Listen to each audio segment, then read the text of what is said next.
Well, I told you I'd bring you back if I seen something I didn't care for or anything else that took me by surprise. And although the engine was actually pretty clean inside as far as sludge goes or whatever, I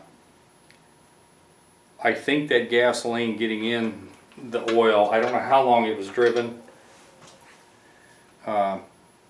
prior to it causing other issues, and they finally shut it down. And again, I'm not cussing the people, because this could happen to anybody. You're driving it, the check engine light comes on, and then after a little while, it's not running right, or it was running wrong to begin with, and there was no check engine light, so you don't know really what to do, and then the next thing you know, the light comes on and it's still running the same as it was. And so people just generally kind of overlook those, especially in today's world where a check engine light could come on if you leave the driver's door open for 3 seconds or whatever after it's running. I mean, I don't know, but you know what I'm saying.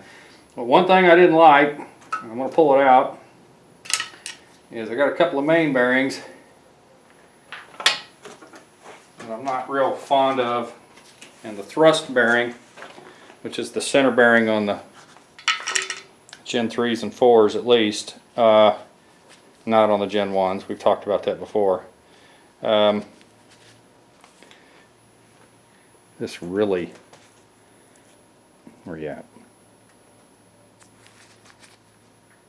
I don't know if it's going to focus on it or not. It's not down to the brass, but it's really scarred up.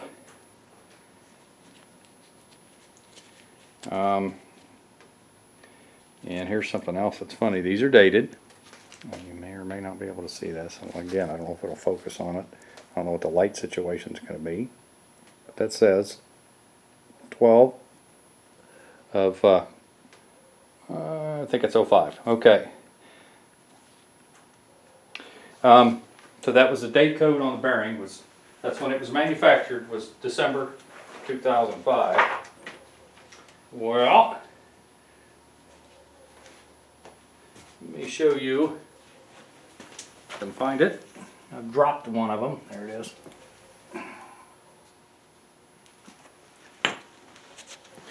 Here is a rod bearing. It fell out when it was the only one that didn't stay in the rod. But it has the part number, and it says, again, I don't know if it'll focus on it or not.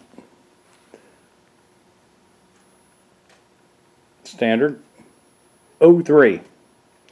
So if I'm not mistaken, that bearing is from 2003. Now the engine obviously is newer than that, but it kind of goes to show you that sometimes it's not that they just use any old part laying around, but it was obviously new when they put it in.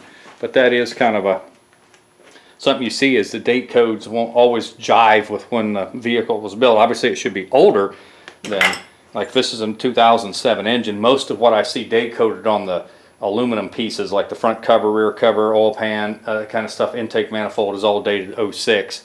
And that makes sense, because the engine's in 07. And I don't know what year or when that came out, because most of your year priors, like if this is a 2007, the date code on the build could be clear back to July of 06, possibly, or August or whenever. Depends on when the manufacturers come out with that newer vehicle. So it also could be all the way into mid 07. So you just don't, I'd have to look at the date code on when the vehicle was completely assembled. It doesn't make any difference. But I also have, so I get this. This is the thrust, and it's kind of got the same. Ugly surfaces, and it's possible the extra gasoline in here actually desludged this engine for us. You know what I mean? Because who knows how long this was going on before it finally ate those rings out. But as you can see, it's got some gouge marks in there, and I know it may look like I may have put those in there, but I didn't. This was on the bottom, so I didn't, the crank came straight up. It's not like I twisted, bent, threw rocks in it, and then turned it. This is what it looked like when I pulled the crank out. So the thrust, that center bearing on the main, Also, I can kind of feel marks on her. So I am going to have to take the crank down to my local machine shop and have them go ahead and possibly turn it. I'm going to have that done before I can order some of the parts. Most of the rings on the pistons, as far as oil rings, are just like that 4.8 when I took it down. I just grabbed one randomly. This one happens to be number, I don't know, number 8. This happened to be the last one I pulled. Look at the carbon built up in the oil ring, and it is stuck. It will not move. So this is real. I don't know, hopefully you're looking at it. I don't know if you're even focusing on it, but the ring is stuck and it's completely carboned up. This is, so far, that 5.3 I pulled down didn't seem to be quite as bad. It was a lower mileage too, supposedly. But that 4.8, every one of the oil rings were stuck to the piston, and it was very carboned up. This is worse yet. But mind you, this supposedly, well, this has 200,000 miles on it. That's what the odometer says, and this is the original motor in it. I'm almost positive it is. So what I'm going to do now is I'm going to pull the rest of these mains out. Make sure these are all, they should all come out of this. See, now that's odd. The thrust, I don't know if you can see that, it says 1 of 06. The other main said 12 of 05. I didn't expect that. I figured they'd all be date coded the same, but obviously not. So kind of makes you wonder, doesn't it? I just pull the rest of these main bearings out. They all looked pretty normal. I mean, you know, I'm not seeing anything else. Those two bother me, so I just think I'm going to take the crank down and have it looked at. If they can polish out, that's great. If not, then I'll just have to turn it 10 and 10, and I'll just order 10 under bearings, 10 over bearings, however you want to say it to make it work. Obviously, I've got some cleaning to do, but what I do want to do is I'm going to experiment with something. The other day when I pulled that piston out of number 1 and used my inside snap gauges, and then just happened to throw it down to number 3 with the piston in, although I did run the piston all the way down, or it was all the way down, I guess I should say. I didn't run it down. It came out the exact same number. So now what I'm going to do is experiment a bit by taking number 1,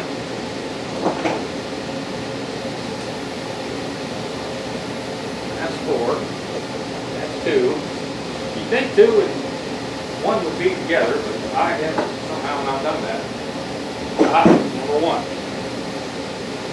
So now number 1 is the only one that the oil ring moves, and the reason why is because all the gasoline went by it. So it actually loosened it up and it actually moved. I didn't beat on it or do anything different. Obviously the piston's pretty clean.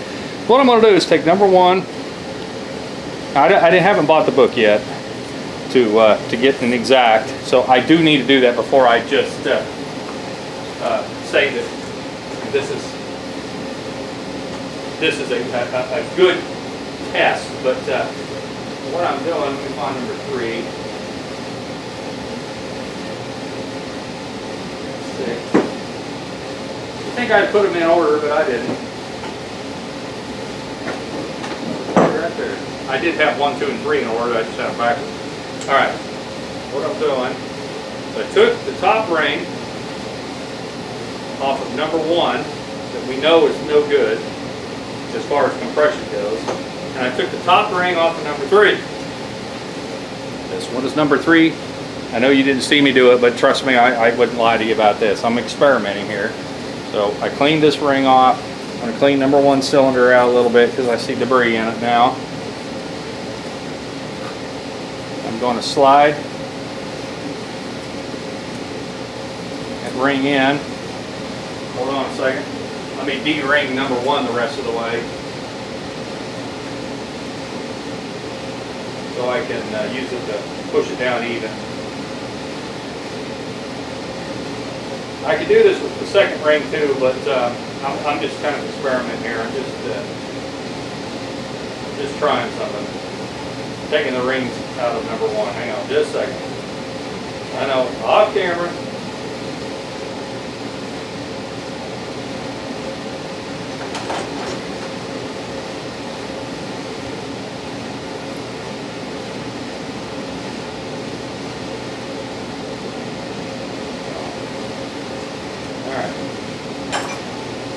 Okay.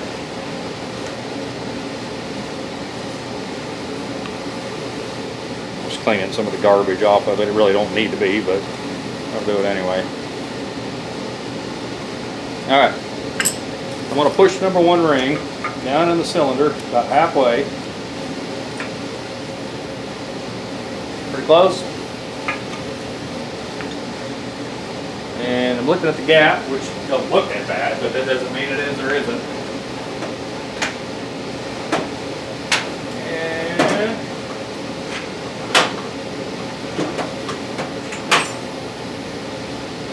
that furnace can turn off at any time. I think I only got it set to 68 or something. Let's just see what the gap is on that ring. I'm just going to start 16 thousandths. I'm just randomly throwing a number out there because I don't know.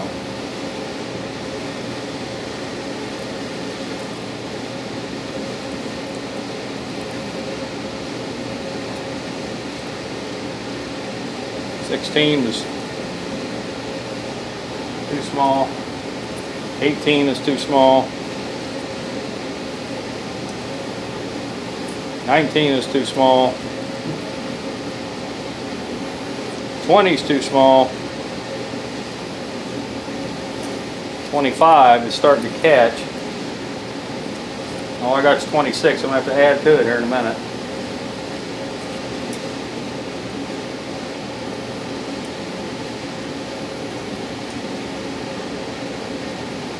$26 will go if I force it.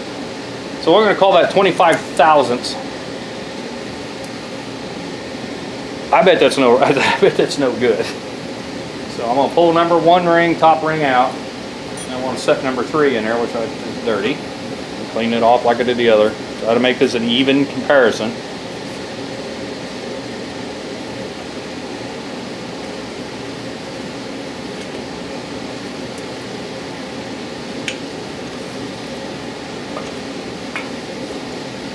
So halfway.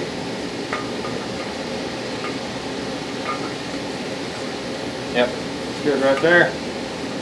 Gap looks just about as bad, but that don't mean it is. Let me start at 25 since we knew. No, that's too tight. I started at 16 last time. 16 goes in there. I go up to 20. Now mind you, this is the top ring. 20 sort of goes. It's already starting to fight some, so it's not as. I wished it was a little closer now. Yeah, it goes from 20 to 25. So 20's tight, but I can't get it in there.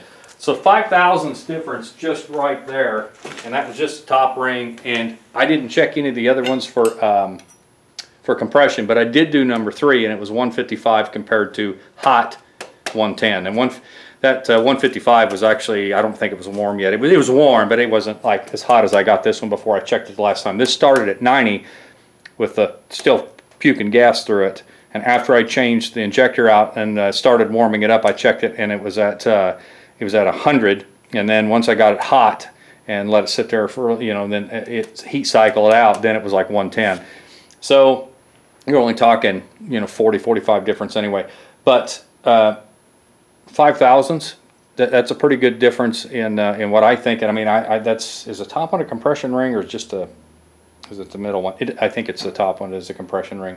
Again, I'm not all knowing, but it does show you though that is a difference. There is obvious difference in it, and I will check this in multiple spots with my snap gauge, to make sure, and I'll check all of them obviously, and then I'll hone it. If it looks good, I'm just going to hone the cylinder out, And this piston here, this is number 1. This is scuffed kind of bad on the skirt.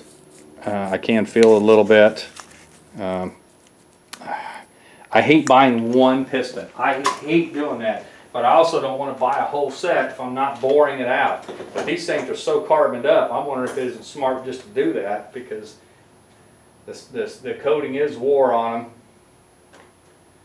But I could not find a good set of pistons. Like Rock Auto had been sold out. It's been 2-3 weeks since I checked. I'll check again. But these things seem to go fast, I guess, and they can't keep up with production, or they're not keeping enough of them in stock or whatever. I'm going to check the rest of the cam bearings, and I'm going to get a price list together on parts. Again, I'm going to take this crank down. I got to work tonight. I got to go in and do some training, so that's going to throw me off, because generally I'd have all day today and all day tomorrow to do this, and I got up as early as I could possibly get up and start on this. But like I said, I can see some things that I wished weren't bad. I wish the cam wasn't bad. I mean, crank being turned, that's going to cost, you know, 100, 150. I don't think it's that much. I don't know. It's been a long time since I had one done. That 5.3 I took over there last time, he said it looked great. He just polished it up. And he was just going to let me have it for nothing.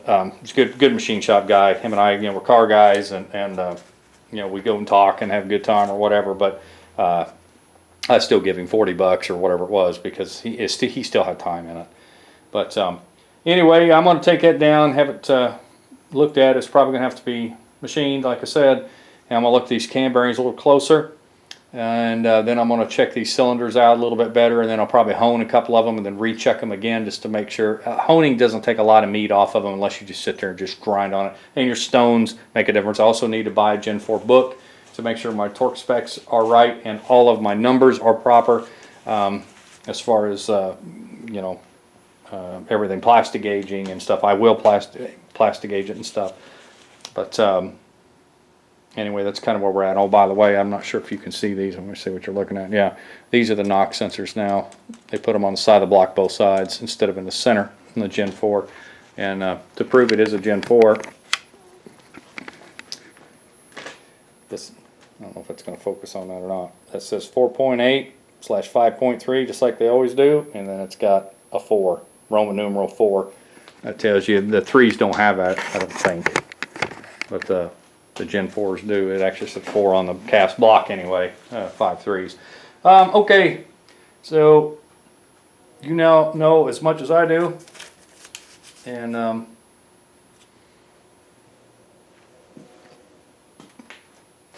I really, like I said, I really wish that it's a little bit better. That's a problem. Again, I've kind of said this when we were talking about originally. That's a problem with running straight gas in your oil, is or water. You know, if you got a head gasket bad and you continue to just add water to them and continue to drive them. If it's getting water in your oil, you want to not drive it, because oil is lighter than water. So your water goes to the bottom of the oil pan. So when you start it up, especially if it's sat for a few days or it's cold or whatever, the first thing your oil pump picks up is water. And that is not a lubricant. So that's pumping that water first thing right through there. And that picks up the oil pretty quick, but it depends on how much water is in it. Then, like I said, gasoline thins your oil out and then picks up all the debris. You know, it literally, the gasoline being pumped through your system is de-coking, whatever you want to call it, but it's basically, it's taking all of your sludge and all of your built up carbon, and it's washing it off, and it's throwing it down the bottom of the pan. So when you start it up, you're picking up not only gasoline, but you're also picking up the debris at the bottom of the pan, and you're forcing it through. Now, I understand it's got a screen on it. I know that the motor's got a filter on it, but it doesn't stop at all. And that's you know, that's what ends up happening, is it's washing all that garbage off, and it gets into the system and eats bearings and eats, you know, all that other stuff. Anyway, guys, I'm not gonna talk about it anymore. I'll bring you back. Obviously, I'm not gonna show you cleaning and stuff. That is basic, you know. That's just basic stuff. But I am gonna clean it up some, and like I said, I'm gonna check these bearings on the cam and stuff, and then we'll go from there. So I'll bring you back later on.